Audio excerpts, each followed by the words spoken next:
Hi, I'm Sarah Long, Director of the North Suburban Library System, and your host for What's New in Libraries. Mary Pergander is the new director at the Deerfield Public Library. Have you been to the Botanic Gardens lately? They have a new library, and we'll make a visit. There are times when we all need to have important, difficult, or sensitive conversations with work associates. Crucial Conversations gives us a strategy for successful communication. We'll learn more, so stay with us.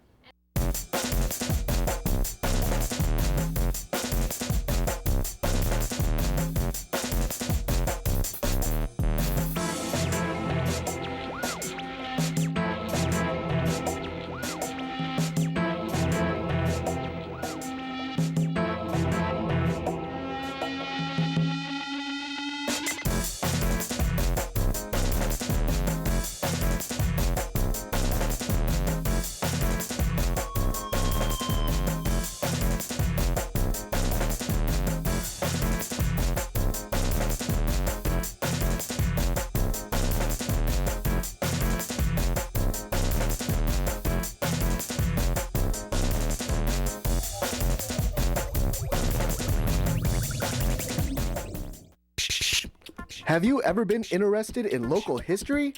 Do you want to read letters and diaries from the Civil War era? Are you fascinated with genealogical information? Then I invite you to visit Digital Past at www.digitalpast.org. Digital Past is a local history digitization project hosted by the North Suburban Library System in partnership with libraries, historical societies, and museums throughout Illinois. Digital Past is for all ages and interests. It has photos, diaries, letters, books, movies, oral histories, and some 3D objects. When you visit Digital Past, you can search the site for your community as well as by topic. Visit Digital Past, a place where the past meets the present. You'll be surprised at what you might find. We're in Deerfield, Illinois at the Deerfield Public Library, and I'm talking to Mary Pergander, who is very much the new library director here. Mary, how many weeks? Well, at this point, I've been on site for 3 weeks, so still new, but I've received such a warm welcome, Sarah, from the community, from the staff, from the board. It really feels like I've been here longer already. Oh, that's great. Well, I suspect you've only been to maybe one board meeting? Right. Really in August was the first board meeting that I was able to attend, but our president of the board, Ron Simon, and I have been meeting regularly, and so we've got some big plans coming up for future board meetings, and the board has been very supportive of encouraging me to look at some new opportunities for us, and so I'm sure that our future board meetings will be very active. And you've met the staff. I have, and many of our staff members have been here for quite some time, so they've been able to help get me acclimated both to the community and to the library too. And I'm very happy to see that our team is staying together because I have much to learn from them, and I think together we're going to be a really dynamic team. Oh, that's great. Well, you look excited. Oh, I am.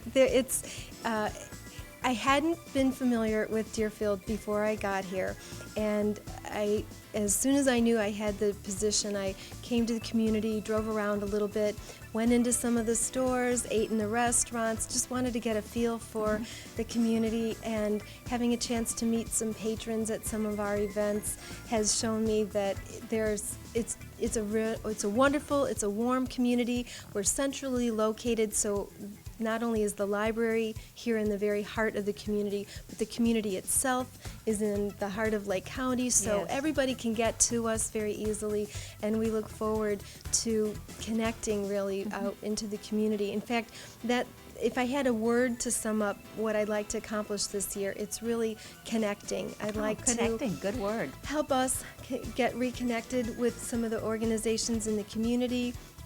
I would like to get connected with some of our patrons and have our staff members participating in more of the learning experiences to be had throughout this area. So connecting is my theme for the year. That's a good word. Thank you. And you have I know you were the director of Lake Bluff before you came here, so you've kind of moved down the lake a little bit. But you have a new circle of neighbors, and I suppose you'll be connecting to the neighbor libraries, too. Yes, and the directors at the other libraries have made sure that I felt warmly welcomed. I think I have had lunch with just about everybody Wow, now, that's and great. they've all extended their hand and said if there's anything that we need to help get settled, that they're more than happy to help out. And I've had a chance to see most of their facilities too, and that that's good. helps me get a bigger picture of what people in this area expect and what they look forward to in terms of services for the future as well. So, from your 3-week vantage point, what would you say are the strengths of the library?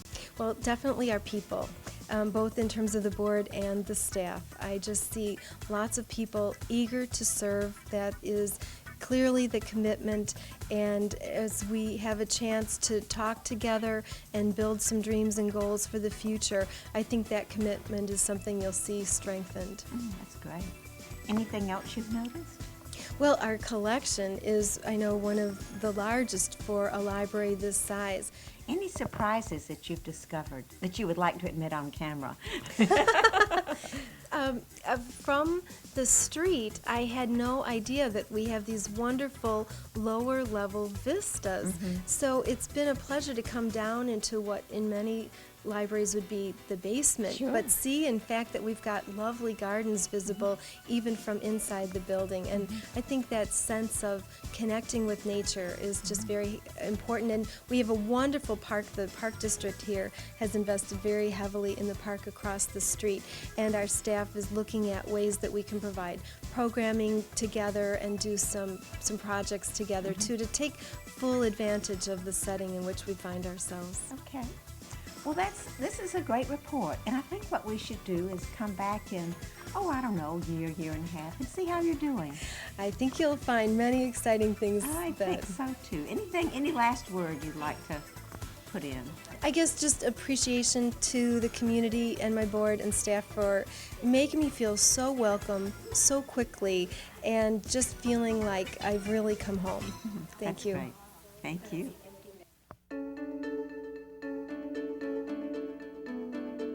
Got questions? The library's got answers. And books and magazines and CDs and videos and web access and databases and all sorts of other resources at your library. In a world that's information rich, libraries are information smart. Find the right answer and a whole lot more at your library.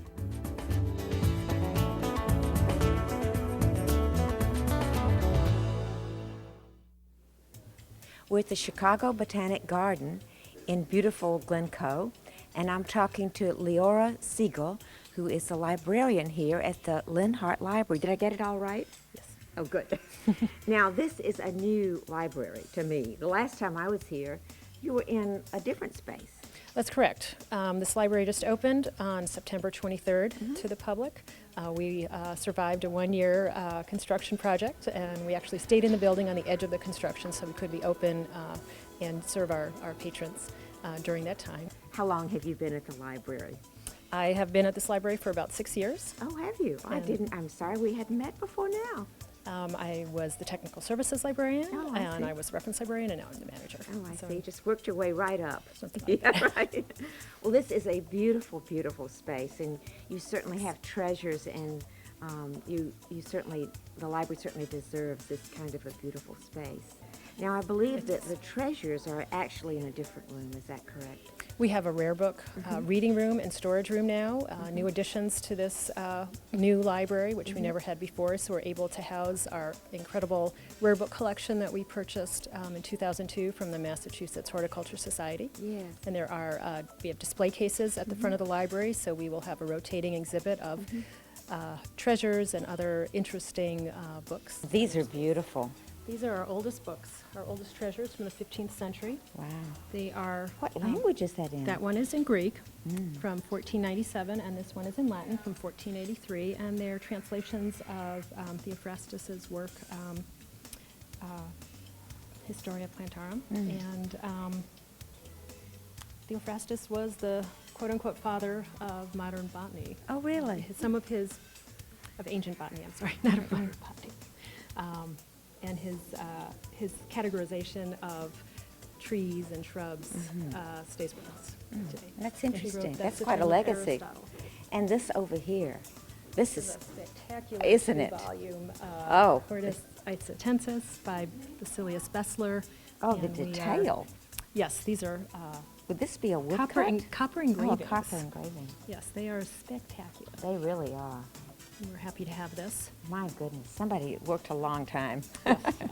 At the Now, moment. but these look like very practical books, and videos and all kind of things. Yes, we have, we are a plant science library. We have 25,000 titles on everything having to do with the plant sciences, from botany and horticulture, how to grow roses, how to plant container gardens, to conservation biology, restoration ecology that our research staff work on here. We have gardening videos that you won't probably find in public libraries. They're hard to get. We're happy to have them for the public. All of our So, books. are they loanable? Absolutely. Members of the Chicago Botanic Garden can borrow up to 8 items, books or videos, for 4 weeks, and non-members can go to their local public library, and we will loan library to library free of okay. charge on our That's part. wonderful. And the loan period again was 28 days. 4 weeks. Very good. And is your catalog by any chance online? Yes, it is. And so on we our could look at website. the catalog and see what you have. Yes. And then either come over if we're a member, or tell our public library that we would like for them to arrange for an interlibrary loan. That's correct. What do you do? What do I do? Well, I do collection development. So you buy books. Yes. Archives with the Chicago Horticultural Society. A little bit of circulation desk. Right. We have volunteers that help us out, many wonderful volunteers. So you coordinate all of that. For the library, reference as needed. Everyone has a different schedule. We are open 6 days a week, Monday through Friday. a lot Monday to through cover. Saturday, excuse me, yes. Not Sunday. Not Sunday, we're closed Sunday.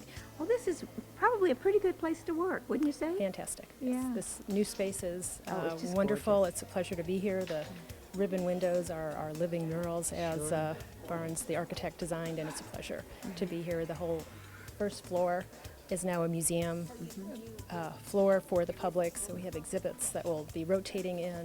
The greenhouses have been worked on a bit, so it's a pleasure to work in. Wow, I'm envious.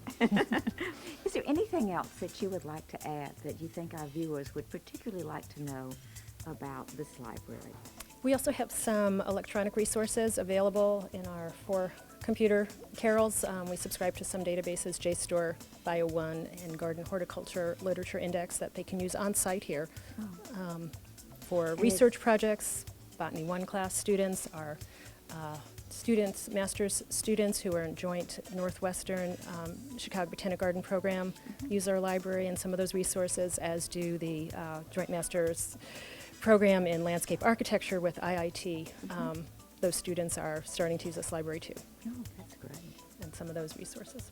You mentioned the ribbon windows, and out of one of the sides of the room, I noticed the bonsai plants. They are spectacular. They are spectacular. There are 2 bonsai courtyards, also just opened when the building opened in September, and they are spectacular with shadows and the glass. They just, The the way they're architects displayed. are absolutely Oh. stunning, and the collection is something special. It must be world class. It is. Yes. I mean, one of some the top those 3. trees must be older than Methuselah. They are quite old, and to see them in the miniature trees with flowers, yeah. to see the leaves turning, it's just Yeah. spectacular. Also, above the ribbon windows, I noticed this stunning collection of, I'm not sure what they are, but they're beautiful. Yes, these are digital reproductions, high quality, of Robert Thornton's Temple of Flora. There are 33 original art pieces created by him, and we had just enough space in this room for 33 Really? pieces, so we thought it was just perfect that they So fit. originally they were in books, and so they Yes. were like lithographs, or? It's in Robert Thornton's Temple of Flora. This is a copy of the Kew Gardens. Oh, I see. Well, this is just wonderful. Thank you so much. Here at the North Suburban Library System, for a number of years, we have worked with our staff to really enhance the effectiveness of their talents. We've done this in a variety of ways, and we are on a journey really to become a learning organization. And that means that we try to use everyone's talents to the maximum, and that we really try to get rid of hierarchy. We've taken on a number of initiatives, and I think our staff have improved personally, and certainly I can attest to their teamwork as a result of these efforts. Most recently, we became interested in the work of crucial conversations. In my rough definition of this, crucial conversations are those conversations that you would have with someone that really are emotional, but are really important. Oftentimes the joke is that we don't talk about the 800-pound gorilla in the middle of the table, but in crucial conversations you do. And so when we became interested in this, we asked one of our staff members if she would be willing to be trained in the art of facilitating this kind of training. It's rather expensive, it's a big investment and a big commitment on the part of someone to be willing to do this, but Debbie Baaske, one of our staff members here at North Suburban, said she was willing, and she's had the training, and by now she has trained all of our staff members and is starting to work on librarians around the state. So Debbie, this training, what has it done for you as a person? Oh, geez, it has helped me immensely, both professionally and personally. On the professional level, I would say it really has helped my interaction with all the staff members here at the system, as well as our member libraries. It really makes you realize that there isn't an issue out there you can't address, there isn't a conversation that can't be had, and that helps both your professional and personal life. And I think it just gives you the motivation to take on these conversations that are difficult and know that you can face them. And so this is a learned skill. I mean, you know, I'm a certain number of years old, and I've been practicing for many years avoiding these kind of conversations. And you can teach me how to be willing to have them? Yes, absolutely. The skills that are taught by crucial conversations are not things that you haven't heard before, but they're skills that are laid out in a way that you can really practice and work with each other and work through the exercises, and that coming out on the other end, you really can learn these skills and you really start to believe that you can do these things. And you've seen a difference among staff members here at North Suburban? Oh, absolutely. Both individual one-on-one conversations as well as teamwork. And you mentioned that earlier. When people are comfortable enough to speak up during meetings where normally they are uncomfortable speaking their mind, I think it really helps and makes a big difference. So let me just ask you this. This is kind of a mean question. Okay. Is this about winning? No, absolutely not. I mean, because oftentimes, I'll tell you frankly, I get into these arguments with my husband, and sometimes it feels like he won or I won. Right. But with a crucial conversation, what would happen? You know, crucial conversation teaches you that if you go into it with that motive, nobody wins. And really it's not about compromise either. There's no reason why both participants in the conversation can't win. Each party can have what they want, and you know, I didn't believe that was true either, but I'm a believer now, I think. So the fact that you are doing this training with staff here at North Suburban, and I know you've done this training with some of the people who work in member libraries, and even people from around the state. Right. What do you think people who come into the library, users of libraries, will notice? Do you think they'll notice a difference? I hope they do. I think libraries pride themselves on their customer service, but there's always areas for improvement. And many times when people come into the library, depending on what the issue is, they approach the people at the desk and they really want a good customer service experience. So I think this would improve that experience because it helps the library staff really learn more where the patrons, the customers are coming from. So I hope it does help them address the patrons, the customers in a better light, I think. think Is it this will. about listening as well as it is about talking? Oh, absolutely. We've taken many trainings on listening skills, and it's extremely important. You need to hear what your patron, your customer, is telling you and what they're asking for. How can a person find more information? Well, the first thing I would suggest is picking up the book it's based on, which is Crucial Conversation: Tools for Talking When Stakes Are High. I highly recommend this. So, for the benefit of our viewers and a little fun for us, why don't we demonstrate a crucial conversation? Only if I can be the heavy. Okay. All right, let's we'll give do it a go. All right. Okay. So just to set this up, Right. I am going to come into your office. You're my supervisor. Okay. And last week you gave me my performance review. And I'm going to come and talk to you about that now. Okay. Well, hi, Debbie. You wanted to talk to me? Yeah, it's sort of a sensitive issue. Last week we met so you could give me my performance evaluation. Annual, yes. And you had said to me that raises were not being given out this year, That's and true. no staff would be receiving raises.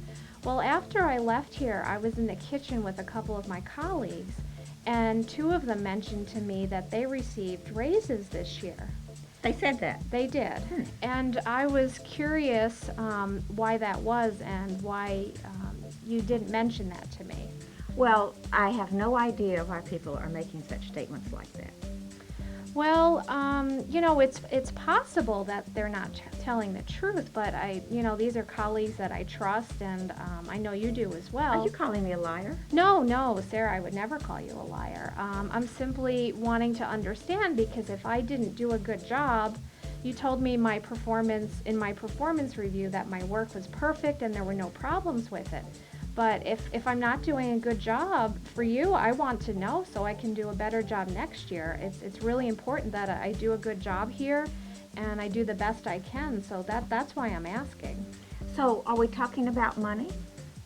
The money's not the issue. The issue is our relationship, working together and doing a good job here. And if I feel that you weren't telling me the truth about no one receiving raises, in the future it would be difficult for us to work together in a way that we can both trust each other. Well, it is about money. I told you were doing a good job and that I was pleased. Well, I am glad to hear that. I just, can you address the issue why two colleagues of mine said that they received raises? I have no idea why that happened. Is it possible that someone else did their reviews and that didn't fall under you? Could that be the... Well, I thought I was in control here, but maybe there are things going on that I just don't know about. Is this something we could follow up on possibly, and you could get back to me on it, and we could, I'd like to work it out. You and I have had our performance appraisal, and I have told you that you're doing a good job. Okay. But in the future, would you let me know if there were things I was doing that you weren't happy with? Again, I want to do a good job for you, and I really enjoy working here, and it would be helpful if I knew if there were things that I could be doing better. Would you share that information with me? I'll think about it. That's an example of a crucial conversation where I attempted to use skills that were, I talked tentatively, I tried to ask you questions, I tried not to put blame, I stated facts where I mentioned a couple of colleagues received raises, and I tried to talk to you in a way that you wouldn't be offended. You probably still were in a way. Well, I was cast as the role of a heavy. Yes. And so actually what you had done is you caught me in a lie. And so I didn't want to admit anything. And so I just kept kind of, obfuscating and sort of changing the subject and so on and so forth. But maybe we should replay it. What do you think? We could do that. Okay. Okay. So, hi, Debbie. Hi, Sarah. Talk to me? I was wondering if we could talk about a sensitive issue. Sure. Last week I had my performance review, and you had said everything was great, I was doing a good job. And you are. Thank you. But you had said that no one was going to receive a raise this year, and I understood that. I was fine with that. But later on that day, two of my colleagues said to me that they had received raises at their performance reviews this year. And that just, I was curious about that. Again, it's not about the money, but I was wondering if that were true and if maybe some of the staff received raises. Could you address that issue? Well, I'll look into it and I'll get back to you, but let me say what it might be. You've been here for a couple of years, and you're at the top of your pay grade. Okay. And other people may, I don't know, I'll have to get back to you, but other people may have been lower down, they may have been reclassified, and so they might have gotten a raise for those kinds of reasons, and not because they were stars, because Debbie, you're one of our stars. Oh, thank you. And if anybody was going to get a raise for being a star, it would be you. Oh, thank you. But I understand the consternation that you must feel, and you know, surely you were thinking that I was lying to you, and that must have been very hurtful to you. Well, I'm glad you were able to clear it up. My main reason for bringing this up is that if there were things that I was doing you were unhappy with, I would want to know that so I can make the effort to correct those. Well, and I am so impressed that you had the moxie to come in and talk to me, because I don't want you feeling like you're anything less than stellar. Oh, well, And so thank you. I'll try to figure this out, and I'll get back to you about it and try to clear up the miscommunication that's kind of going around. I think that our communication is the most important thing, and your trust. And I will do everything I can to preserve that. Well, thank you, Sarah. So that was another way of doing it. That's right. So anyway. So you can see that this is a technique that I mentioned before about, are there winners here? And a lot depends on if both people want to be winners. Mm-hmm. Absolutely. I mean, you can certainly have a crucial conversation and be doing your very best to follow all of the tips and hints, and still, if the person is unwilling, There's not much you can do. But at least you've done your best, and Right. at least you had the guts, if you will, to Right. bring up the difficult subject. Right. And that's the important part to remember. That's the important part, and that's sort of the validation, I think, of for the individual. I didn't just let this eat at me. I brought Right. it up. Right. No, absolutely. And I can say I feel much better inside after doing this training, and every time I teach it, I feel a lot better about it and more secure in the conversations I'm having. So it's been great. Good. Well, thank you so much. Without you, your leadership, we wouldn't have been able to go down this road, so I really appreciate it. Well, thank you, Sarah. Want to know where to go for good children's programs? Do you know where teens go to learn how to write poetry? It's the library. Watch What's New in Libraries, hosted by Sarah Long, Director of the North Suburban Library System, and learn about the wide variety of people and communities that libraries affect. To learn more about What's New in Libraries, visit our website at www.whatsnewinlibraries.org. And remember to visit your library either in person or online and find out what's new. Thanks for watching today. Don't forget, visit your library either in person or online and find out what's new. And while you're at it, visit my website. Lots of opportunity there. I have a podcast, a new one every week. I write a column in the Daily Herald every week, and you have access to it on my website. That's www.sarahlong.org.